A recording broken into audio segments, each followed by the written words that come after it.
This video is brought to you by Straight Goods News, Canada's alternative online news source. Visit straightgoods.ca. Where were you from, first of all? I'm from Local 3908 at Trent University in Peterborough. We represent the contract faculty and the graduate teaching assistants at Trent. What was your general impression of the conference? Oh, I found it extremely exhilarating. It was wonderful. It was wonderful to network with other people from other unions, and it was terrific to hear from people in the marketing and communications industry, separate and apart from the labor movement, to see how well we do our job.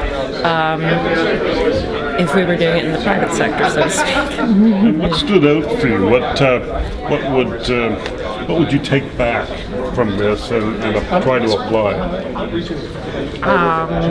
Well, some of the final remarks about speed being key, and to collaborate a little bit more effectively, because I think there's a number of us doing the same job. So in a sense, we're reinventing the wheel all over the place.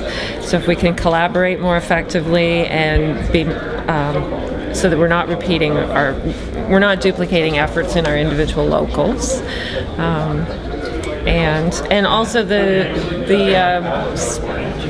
session by Margot, where she was talking about some of the psychology of fear and how that has manifested itself in our experience with the fear of unions and what's really going on for people. That was pretty fascinating. I hope we get to see her again.